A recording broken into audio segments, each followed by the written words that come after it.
Hey everybody, welcome to another good e-reader comparison video. My name is Michael. This is Peter. Today we're going to compare the HP Slate 7 on the right versus the Amazon Kindle Fire HD7 on the left. Really, what makes these two different? They're both running Android, but you see for yourself that it's a different Android experience. HP Slate 7 is more like a stock vanilla Android experience, whereas the Amazon one is skinned, so it's very distinctive, and it actually gives you a number of enhancements that the Slate 7 doesn't deliver on. Let's give you a sense of what the hardware specs are on both of these devices. They're both running Android. HP is running a little bit more of a modern version, 4.1.1, whereas the Kindle Fire only runs 4.0. The resolution is a bit different. On the Fire, you have 1280 by 800, and on the HP, you have 1024 by 600. They both have dual-core processors. The HD by Amazon has 1.2, and the HP has 1.6. Really, you have dual cameras on this. So you have a front-facing 0.3, whereas this has actually a 1.3 megapixel front-facing camera. It does have a 3 megapixel rear-facing camera though, so you do have two cameras on this, only one camera on that. Battery life on the Kindle Fire, 9 hours. Battery life on the HP, 5 hours. So you do have expandable memory on the HP model, so if that's important to you, getting up to 32 gigs, that's a deciding factor, whereas the Kindle, no expandable memory. Now, the audio differences, there's actually some different approaches that both of these are taking. Right, the Amazon Kindle Fire HD has 4 speakers on the kind of the thumbnail at the back, so we'll just flip this over and show you. It's got 2 speakers here and 2 speakers there, and they're kind of on the rolling edge, which actually gives it tremendous sound quality and volume. It's a Dolby surround sound built in, whereas the HP has 2 speakers on the bottom, and they're actually Beats audio. They're advertised as Beats audio, but really when we dove in a little bit and did a little bit of research, we actually found out that the Beats audio was majoritively only compatible with Beats products. So you have to plug in a Beats boombox, Beats Studio headphones, a pill speakers in order to get the Beats experience. Right. This button up here just really does a little bit of equalizer tweaking. So they're not Beats audio external speakers, it's internal audio, whereas the Amazon Kindle Fire actually has external Dolby speakers. And towards the end of the video, where we run our video and sound tests, you'll be able to see for yourself. Suffice to say, this is an e-reading review, so we're mainly going to check out the magazine, newspaper, comic, and ebook experience, because this is one of the main reasons why we do reviews, but most importantly, for the comparison of these tablets, of course the Kindle HD7 is more of an e-reading type of device to begin with. Well, right, it's a Kindle, so.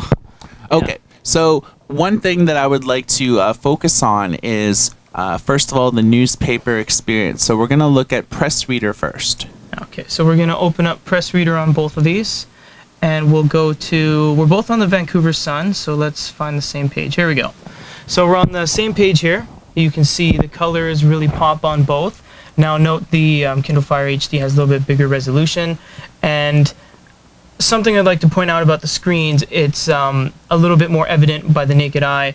The HP is using a little bit of a built-in anti-glare screen, so to speak, and the Kindle does not, so it's a lot more of a clear picture on the Kindle than it is on the HP. I'm not too sure what it is. It looks like it's resistive touch, although it isn't. So either way, we'll look at this. So here is the newspaper. You can pinch and zoom. You can double tap to zoom out. You can also tap any of the blue highlighted parts, and then it dives into making the newspaper look more like an article, like an ebook, I should say. So you can see there, goes through all the articles. And Yeah, that's what you're looking at. you could also make these newspaper articles be read aloud to you via the audio feature in this. So, and you could also vote up and vote down a particular article. So if you want to participate in some of the social engagement, you could participate and leave comments and share articles via social media and things like that. So in portrait mode, this is where newspapers, comics, and the majority of content shines. They can do it in landscape, but I think most of this content really shines in portrait mode. So you can see both of them are about the same experience. I probably wouldn't say that one looks better than the other. So as far as the newspaper experience, I'd probably say they're about tied. Right.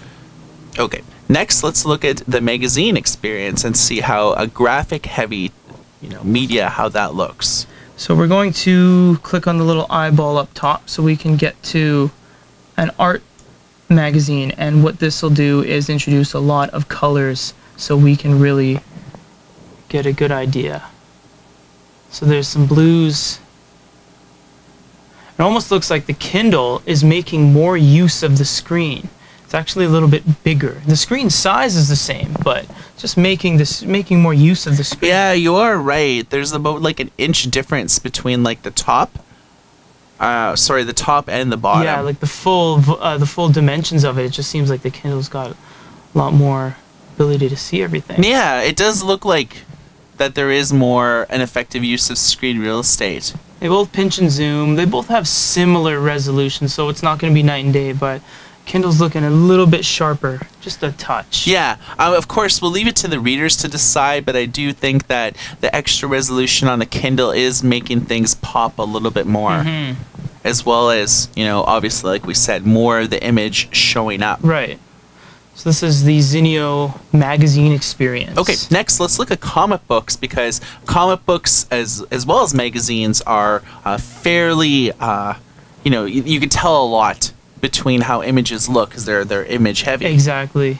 This is a Marvel comic, and obviously comics are they're way better looking in portrait than they are in landscape because, well, that's kind of the way comics were always made. So we'll go panel by panel here and just check it out.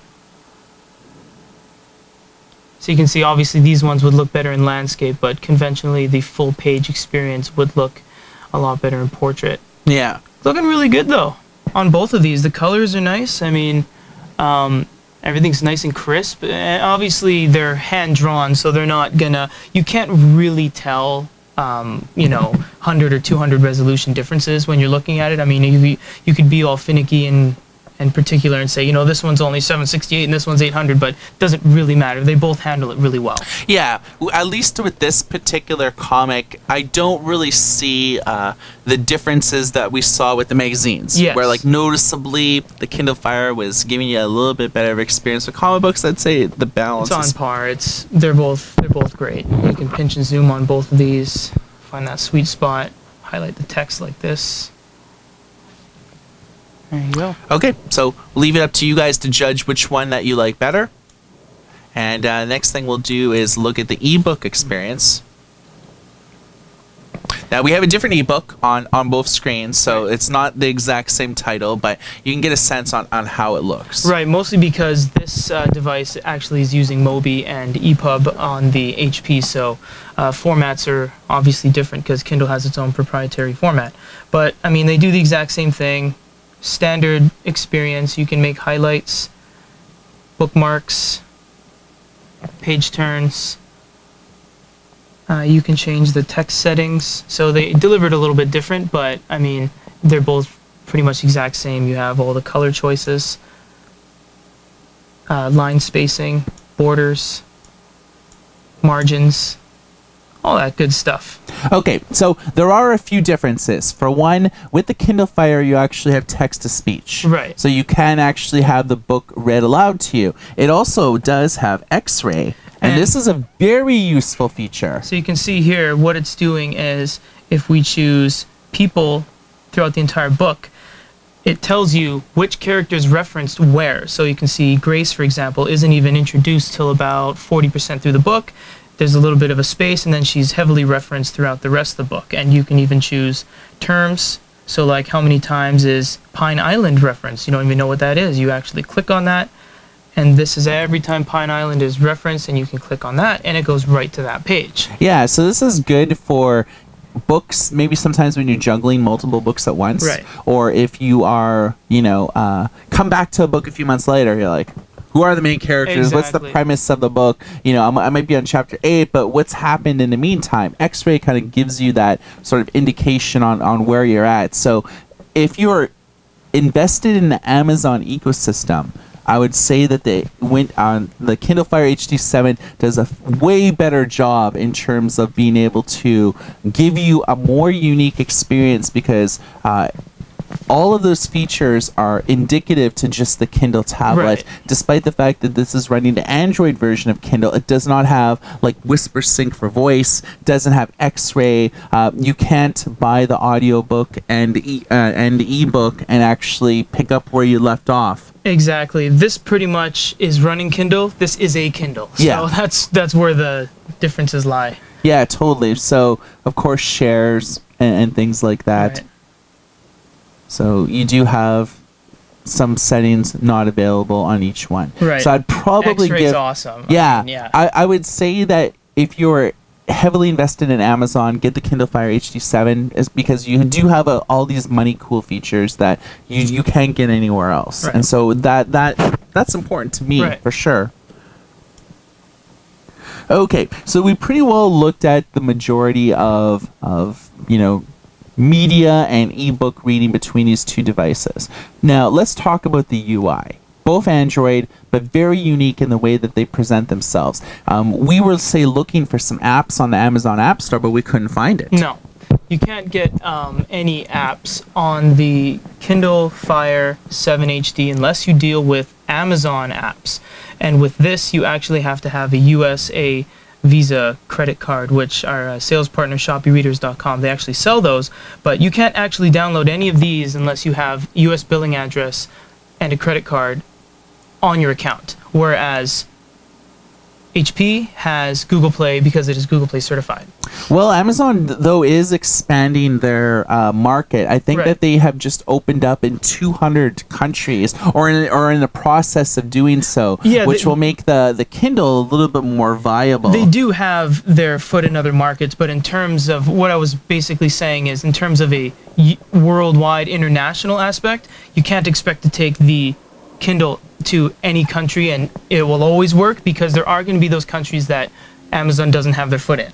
Yeah, correct. But if you live in like most Western countries, like we just Right. downloaded Pet Shop Story, which is a free app, Exactly. because recently they came into Canada. But yeah, I would say that Google Play has a more international footprint Absolutely. by far than Amazon does, and it's easier to say, okay, I'm a U.S. address, okay, I can download a lot of U.S. apps. Exactly. Whereas through Amazon, it's sometimes it's a trial and a tribulation, but what's important to know is, say, for apps that we were looking for, like Press Reader, Right. it wasn't available in the Amazon App Store, and of course this is not a Google Play device, so we had to sideload in our own app store, which is the Goody Reader App Store, and this way we were able to download whatever we want. So I would probably say with the Kindle Fire, you can make it a little bit more viable in terms of finding apps that Amazon doesn't officially sanction by downloading like a third-party app. And of course, we endorse our own store because we have close to 16,000 Android apps, and it's a lot of Android apps that aren't available on the Kindle Fire. Instagram, TextQt, Press Reader, Exactly. a lot of the e-reading and comic apps that may directly have a conflict with Amazon. Of course, Amazon's not going to let into its own app store apps and services that directly compete against itself. Exactly. So, yeah, that's the difference. It's Google Play versus Amazon. You have a lot more freedom with this device to install what you want. Amazon limits you in apps here, but they do let you to sideload your own apps. So Right. if you're a little bit more of an advanced user, you can kind of get around that, as well as audiobooks and all that jazz. Finally, the last test that we want to run is a sound and video test to give you a sense on how Dolby and Beats Audio stack up side by side.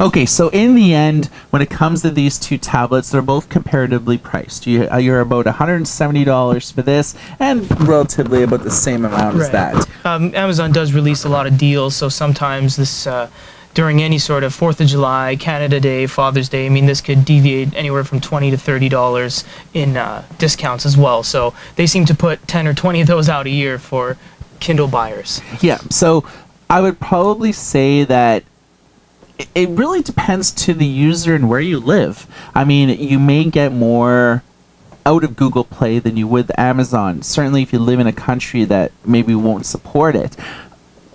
This is a little bit more agnostic. You can feel free to deal with who you want and make the purchases. With this, you're more locked into the Amazon ecosystem unless you're advanced enough to sideload in your own apps, like a Barnes & Noble, a Kobo, a Sony, but you won't find any of those apps in Amazon's official app store. So you have to download like a third-party market or download APK files from the internet.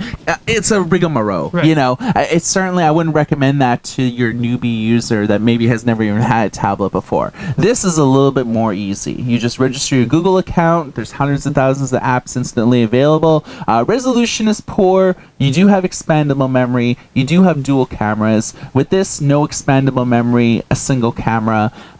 It is the Amazon ecosystem though, so if there's really no comparison between the Amazon ecosystem in terms of audiobooks and ebooks versus really anything else out there. Right.